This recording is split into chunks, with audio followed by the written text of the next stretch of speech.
Anna's tattoo. This is Anna's tattoo tour. I can't, like, if I were to, like, pull, there's, like, a girl here. There's, like, a girl right here. There's one. It's my sister. When she passed away, I got us doing our handshake. And then I got 2 girls here and 2 girls here. That face in the front is crazy. Yeah. Who's that? I don't know. That is. I don't know who any of them are. We go on Pinterest and pick out models. Is that a Jazzy? The face in the middle? They all. It's all done by who? Jazzy. Really? Yeah. She's brilliant with it. The it's whole crazy. like. She did my sister and me at Inked, and then I never got a tattoo by anybody else. Yeah. I would never get a tattoo by anybody else. And like, what drove you to start? Was it the passing of your sister? Yeah, I wanted a tattoo of me and my sister when she passed away, so I got that. And then at the time, Jazzy was painting on canvases, calligraphy, and I was like, "What if you try to do that on me?" And she was like, "Are you sure? I never done it on anybody." And I was like, "Yeah, who cares? Let's do it." And she did she painted it on with a paintbrush and then just tattooed right over it on my skin. That's the first time she ever did it. And then she's evolved so much since then. That was like 4 years ago. And then she started putting faces in it, doing negative calligraphy, everything. And it's evolved so much. Crazy. Yeah, it is crazy. Tori, do you have tats? Yeah, just half my arm. What do you got? I have 2 roses, a V with a crown. My sister, like Anna has, is Wonder Woman. Oh wow! Wait, let's see that. Yeah. Show Sean. Yeah. Cool. And then after COVID hit, and I never went back. Would you guys ever have like a twin tattoo? I would get one. We have like our letters. She has a letter too, like this. Yeah. But yeah. And then we have Forza. We both have Forza. Oh yeah, we both have Forza, but everyone has that now. Like our whole family has the Forza. What is Forza? Is that a family name for you? Just strength in Italian. Oh, strength. Yeah. And the heart is our sister drew it. Yeah, our sister drew before she this, passed like, away. So that's the heart that we got next to it. That's nice. Yeah, it's cool. Do you want to tell the story about your sister passing away? Yeah, I mean, it's been like a pivotal point, I probably say, in our success, because you never know how much you could go unless you've had something like happen to you that like pushes you further. So our sister was diagnosed with cancer when she was 2, leukemia specifically. So when she was diagnosed, we were in high school, I think. Yeah, the first time she was diagnosed, we were in high school. After that, she had beat it for a few years, and then it had came back and relapsed when we were, in our senior year? Mm-hmm. She first got it when we were in our sophomore year? No, sophomore year? Yeah, I think so. Okay, yeah. So no. Or freshman. Freshman, yeah. Freshman year, she had first got it, and then it relapsed again in our senior year. And she just was not really able to recover from that second time. It kind of just took over. And then me and Tor went away to college. In our first semester away at college, she had passed away in November. So that's when we came home. Was it hard to go away to college during that family turmoil? So during that, we were so blind to it, and I think that was better for us because we didn't know that she was going to pass away, but no, we didn't at all. We didn't know that she was doing that bad. It was been going on since freshman year, so like that was our life at that point for the past 4 years. So like I think that was what made us a little like blind to it. Yeah, we just didn't. When you have somebody who's going through cancer, you always think that they're gonna beat it. You're never that person who's like a doubt. Yeah. We weren't like, oh shit, maybe she's gonna die. Until like maybe 2 weeks before. Yeah, the week before we came home to see her for the last time, and that's when we were like, oh shit, like she's like not even awake. Like she's something might happen. Yeah. So how old was she when she died? 7? No. 7 or 8? 6. So she battled cancer from the age of 2 to the age of 6. Yeah, and a period in between where she was okay. Did you ever see her in pain? Oh, wait, like, yeah. This girl fought. Yeah, but not until like the end. Going through her first round of chemo, we didn't really see anything. She was kind of like really young. Yeah. Not that it didn't phase her, but like she didn't really know what was happening. By the time she relapsed and like it was, I think like, it's called like in her spinal fluid something. That's when you kind of saw like it actually get to her. She was a little bit older. She would have like pain. You would see like she didn't want to take her medicine. Like yeah. It was different. Yeah, different. As she got older, it got harder. Yeah, and then through the last probably 3 weeks to a month, then you actually saw like how hard like cancer hits your body and like what happened at that stage. Like at that point, she was like coming off of pain medicine and screaming every night. So that at the end, like you see like a side of like somebody that you never. Yeah, because they're like that you never really want to see, but like they're not really there at that point. Like because she was just so high on medicine that like. And how does it apply to like an infant? We're talking about into you're talking about a baby, right? So what might be different about it than as much as you know, what is different about cancer and chemo and the treatments and the possibilities of succeeding than it would be for like a grown adult? Yeah, so I think really for like every single cancer, there's something totally different. So like they're not even chemo treatments and radiation are not even relatively like the same at all. Not even just between like children and adults, but between like different cancers. But I guess the difference, to be honest, this might actually have helped her. But like as a child, at first, she didn't know. Her first round, I would say. Yeah. They don't like. Maybe they know they're in the hospital. Maybe they know they're sick, but like they don't actually know what's going through. Like an adult knows I have cancer. That word to an adult is probably the scariest word you could probably say to someone. But a child, you're like, oh, they're sick. So I think that the mental aspect with your of mental, yeah. Maybe where to it as an adult, it would kind of take them down, and their energy then just goes down from there. Rather than a child just like, oh, let me go on with my life, even though I can still play in the hospital and have toys. You know what I'm saying? Like what kind of cancer was it? Leukemia.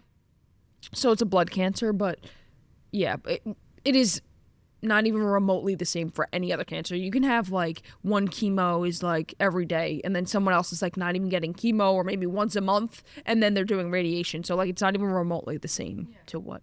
It definitely is interesting. It goes, it's what has pushed our whole business, like from that point on, it's a different like perspective. Yeah, it's a different perspective in life. Like if that would have never happened to us, it's not like it changes your whole mind to not that I get to wake up today and do this, like people get up every day and they're like, I don't want to do this. But like now when I get up every day, I'm like, I get to do this. I get to go to the gym. I get to go to work. I get to make more money. And like when things that we've spoke about with G have become like our mission to do like in life. Right. G always wanted to open her own business. She would tell us all the time, I want to open up a nail salon. That's what I wanted to do.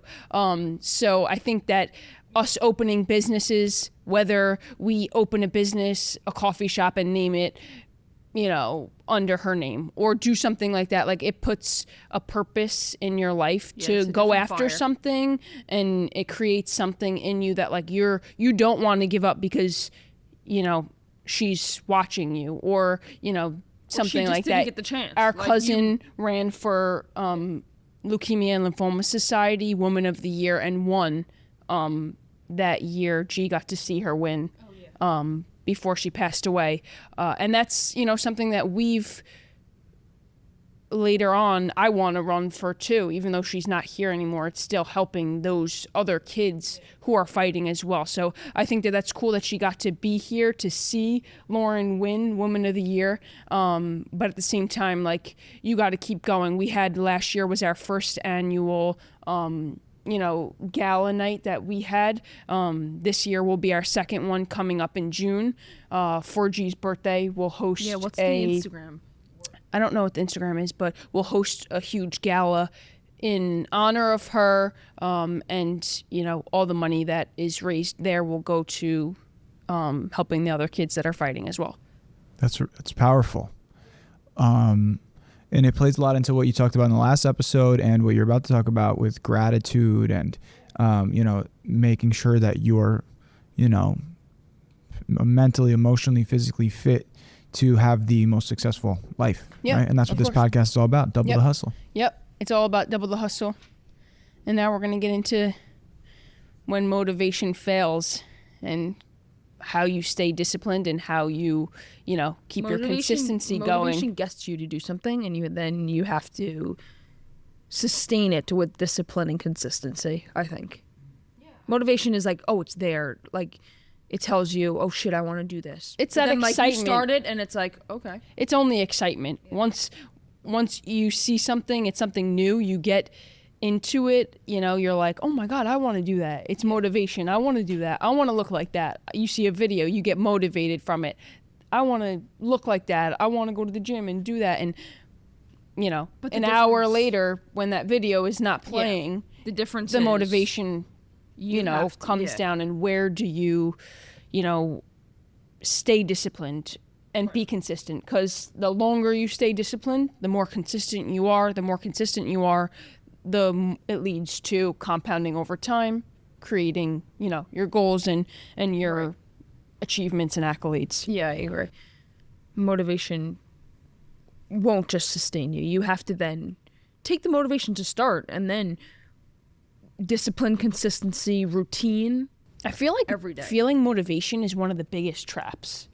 Probably. It's like because that's high, the difference between a lot of that becoming doesn't last. Successful. Yeah. It's a high that doesn't last. Yeah, I agree. truly feel like that because it's a trap to getting to do something. Yeah, and then you give up. Yeah, and that actually hurts your mental state because you're now like, I failed, right. And you didn't. You just gave up because you didn't stay disciplined or be consistent. Yeah. Right. And you just so I do think that motivation is a huge trap, and I think that it could lead you, if you rely on it, nowhere ultimately. And I think that creating a space, discipline versus motivation, discipline is always going to win, obviously. Oh yeah, of course. Right. I do think you need the motivation to start, but you need to have the discipline to then so keep going. Yeah, agreed. We could talk about that, like whether you're in a weight loss journey. Yeah, motivation is temporary, you're right? See that, but then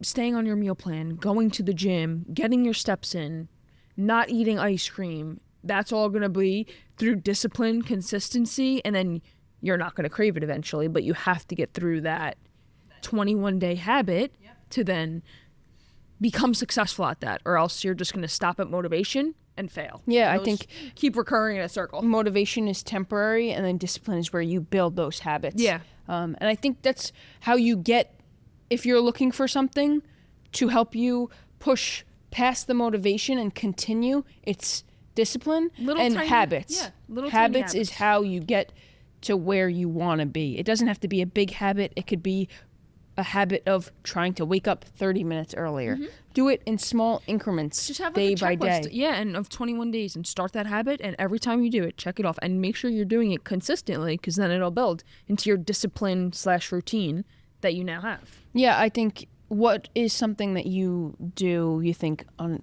a discipline-based or a habit-based thing that you've done that has brought you, somewhere? We talked about this before. Recently, I just started getting into like the L-theanine, the sea moss. Yeah. I take like a mushroom thing. It has like 7 different like mushrooms in it that are good for you. And I did that. I started taking like the wormwood, right? So like every day or like every week, I would just add something different to what I was taking. Mm-hmm. And now I've been almost doing it for 30 days. And every morning I get up, I take those same 5 or 6 different things right away. And you just... after like I have first glass of water and then it's done. So I kind of added those small, every week I got like 1 or 2 new things. Yep. And now every morning I wake up and just do that. And it's already been almost a month. Yes. So that's something that's very strong. Yeah. Or like even, I don't know, like just getting up if you want to go for a walk, like some sort of morning routine, whatever you have. if you do get up and do it. Just add one thing. Yeah. Don't add all 5 at once. Don't try to get up in the morning and create a whole new routine, but add something once and continue to add that, continue to build. It's brick by brick, day by day. You're not gonna just It's put it all not, up. you don't just build the house in one day. You have to create it brick by brick, day by day. Once you start, you lay one brick, you continue to That's the discipline and go consistency. as you go. So I think that's huge. Creating habits, that is the only way that you're going to be able to extend what we call our temporary motivation and turn that into discipline, which I think is such a great thing and such a It's a key thing. it's a key thing, pivotal in your career, because past those Not even just career, like yourself. Yeah. Even, like just life. in general, Being from like the average to that's what the life to I want. success, is creating those habits, because as you do them day by day, they compound and you build. There's no such thing as like short. Yeah, there's short-term success. Right. There's viral videos overnight, but to create a space where people want to keep coming back, you have to keep bringing value and keep, right? And that's how you do it, by being consistent and creating those habits to gain the attraction. Yeah, I agree. Habits, that's definitely your key to I think that in our life, sports has, and being a twin has helped that, because if you're struggling, maybe just the motivation extended just a little longer than the average person. Like, I don't know, it's a very good transition from like the extension of the motivation to then being disciplined, because you're gonna get dragged. I just think that if you need help going from motivation to discipline,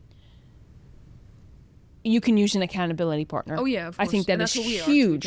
And I think that, us being twins, we already have that. We have that accountability partner. We have somebody to push us when you're not feeling motivated, and it's built in already. Right. So it makes it easier for us and easy for us to be able to succeed, in things that... I wonder if twins are more successful because of that. Like if they did a study, like... I'm sure that twins are more successful because they have... Than like the average person, because they have an accountability I also think it depends on your Not bond. the average person, but yeah, of course. Maybe if twins don't have the same bond, or, we are lucky to be able to want to do business together. Right. Right? So that helps us push each other in business. If we were going 2 separate directions, maybe we wouldn't push each other as much. So I think that being... because we know twins that do 2 totally separate things don't even really...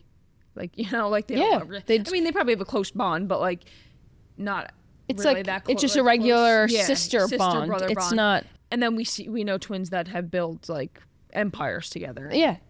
And I also think it's different maybe if it's like a boy girl bond. I think that makes a huge difference as well, because like you said, it's more the brother sister it's more sibling relationship. There's no like actual connection. I mean, unless you're doing business together, which could be. I'm trying to think though. We don't know any brother sister twins that are tight and like are not.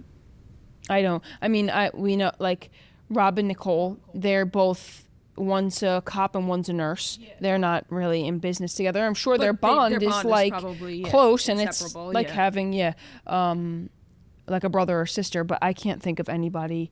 And I would be interested to see, if other people like us that have grown up in sports, that have done things together, if they are, wanting to create that collaboration like together, because I think it really helps you. Like you said, you have an accountability partner all the time. And I think that's how you, create discipline, how you create habits, how you stay on track.